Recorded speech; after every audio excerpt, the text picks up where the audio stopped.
Marat, thank you for joining us. Thank you very much, Matthew. Pleasure to be here. So what brings you to AEBIOM? Well, I have been asked to address the future role of bioenergy in European and perhaps more global level energy supply issues, energy security sort of issues. We, of course, don't really tend to look at biomass, bioenergy as a factor of geopolitics in energy, which is very heated, surrounded by very heated debates at the moment, policy debates. The European Parliament is somewhat of a cauldron, you know, if you go into the public hearings on some of the big pipeline projects like Nord Stream, for example, Turk Stream. So I've been asked to come and talk a little bit about this topic. Where does biomass and bioenergy sit within that geopolitical arena right now? And is there scope for it to become a geopolitical issue? Well, that's a good question. At the moment, I don't really think we have a role for biomass in the European energy geopolitics discussion. Again, this discussion is very much dominated by kind of EU-Russia relationship, the wider politicization, and really non-energy factors that tend to have an impact on energy markets and energy supply. So when we tend to have a good partnership with Russia and work effectively, when the oil price is not very high, geopolitics tends to sort of go onto the back burner to some degree. But as in recent years, you know, we've witnessed annexation of Crimea or alleged annexation of Crimea by Russia, heavy involvement. Of course, we've had other factors like the Georgia War in 2008 and a lot of other geopolitical factors. This tends to have an impact on energy, and energy security becomes really a very heated debate in Europe. Now, in a more structural way, we can also see that energy supply, consumer supply relationships are dominated by agreements. A lot of these are intergovernmental agreements between states that sort of endorse consumer supply relationships between their national champions or their, Gazprom, let's say, as a national champion, and European energy consumers. So these are long-term agreements. I mean, gas contracts are quite often long-term. They're becoming somewhat more flexible these days in Europe. But to displace these with using, let's say, biomass in one way or another seems somewhat unrealistic. Of course, another issue you have to look at is much of the biomass that is actually used in Europe, biomass energy that is actually used in Europe, is produced inside the EU itself, I think up to around about 95%. Okay, so, you know, Northern Europe, the Baltic states, Finland, you know, they have a lot of wood, a lot of forestry, you know, agriculture, of course, produces biomass energy as a source of supply, in a sense. So we don't tend to have a supply security problem like we do on the gas relationship, because Europe is highly dependent on imported gas.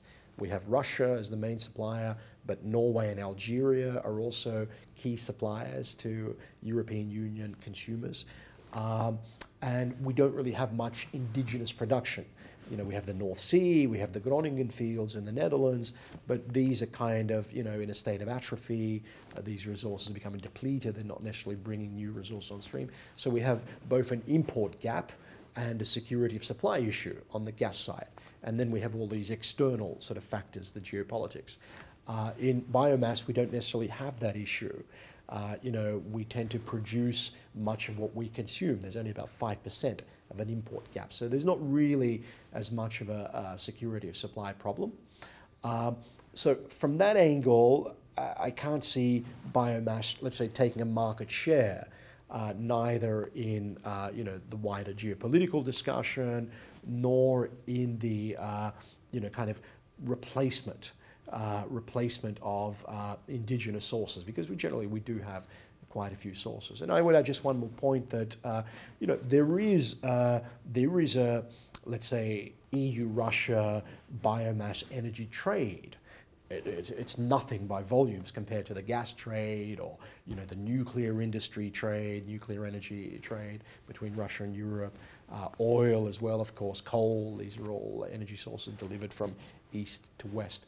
But the trade that does exist, it tends to be more on a micro level and on what I would call a very sane commercial level. So we don't necessarily have ministers of energy endorsing agreements, between supplier and consumer, or even presidents like you yourself have seen in Istanbul recently. So it's a more normal commercial relationship, quite depoliticized and not really prone to be, pushed through these sort of tensions that we have on the gas side. So you're the executive director and founder of the Brussels Energy Club. What is that? Brussels Energy Club is a new platform. It's 5 years old, which is quite new for Brussels, kind of conservative establishment, It's a new platform to engage in debates about energy investments, about energy politics, about how to deal with Russia and with Gazprom, and to do it in a very both in-depth on the one hand, okay, and kind of very, neutral to stakeholder views on the other hand. So what I mean is, here in Europe, you tend to have very strong lobbies representing various interests, whether they represent the coal industry or nuclear, gas, whatever, as well as perspectives, let's say, from the European Commission, from their member states. So we tend to get these, message-oriented meetings, high-level people producing a message of some kind, addressing a big audience, not really exchanging information. I noticed 5-6 years ago, I came to Brussels 8 years ago, that there was a void or a gap for platforms where educated people, no matter what country they come from, no matter what interests they have behind them, can actually sit and talk in a non-emotional way and try to look at the facts and exchange them and digest the facts and exchange a little bit of industry intelligence, if you like, gain some insights, which are not necessarily out in the public sphere all the time. And try to come to a verdict, a conclusion on certain issues. So recently we had a members discussion, we're a members club of course, members discussion on Ukraine. And we wanted to look as to whether the current Ukrainian government as well as EU combined policy of keeping energy transit as much as possible and allowing the government of Ukraine to generate revenue, it's about 1.8 billion euros per year, from energy transit of Russian gas to Europe, whether that is the best source for Ukraine to continue its energy security strategies, or whether Ukraine should look at its proven gas reserves and look at means of attracting investment and liberating those reserves to allow Ukraine to become a gas producer. Okay, it's a very significant gas importer at the moment, Russian gas, although it's going down a bit with the politics there with Russia and energy efficiency strategies also. But if Ukraine can actually move away from this kind of transit umbilical cord and move towards production of gas, where it can satisfy its own needs, so it can actually generate good taxation from private investment actually coming into this sector, and also export gas to Europe, sort of add to that equation. Of course, there's a lot of scenarios here: supply, demand, future of gas. We discussed this already. But we had a very non-emotional debate about this, which involved a presenter from kind of Russian guy, a specialist who works for a Western IOC involved in Ukraine, and he gave us a detailed presentation on this. And then we had discussions with representatives of Naftogaz Ukraine in Brussels, people from Gazprom, people from the Commission, people from the energy companies, some diplomats. So that's kind of our format. It goes for about a meeting, usually 2 hours. And it's also very strong networking. And I kind of describe it, for a consumption of a British audience as something in between Chatham House and the Travellers Club on Pall Mall, if you know this institution for many FCO ambassadors. So they go there to meet, network, make their little deals and wheels and things like that. But Chatham House has the think tank side. And they're very kind of Chatham House rule and non-biased sort of discussion. We don't kind of judge you by the way you look, but we judge you by what you are. So Brussels Energy Club is a little bit like that. And we're a private members club. We're an NGO under Belgian law, so we're not for profit, and we're funded by annual membership subscriptions.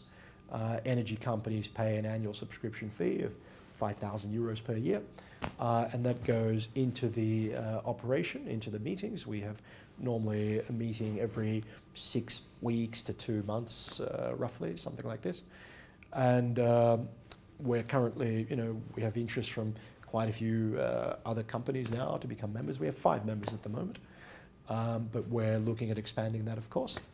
And we should have our Christmas event. We sometimes present a report on Gazprom. There's a lot of interest in Gazprom's activity here in Brussels, of course, so we actually produce monthly analysis publications on Gazprom's external business. So we sometimes end the year with a presentation of this Gazprom report, the annual sort of report. So in a nutshell, that's kind of what we do. Marat, we very much look forward to watching your keynote later on today. Thank you, Matthew. It's been a pleasure. Thank you very much.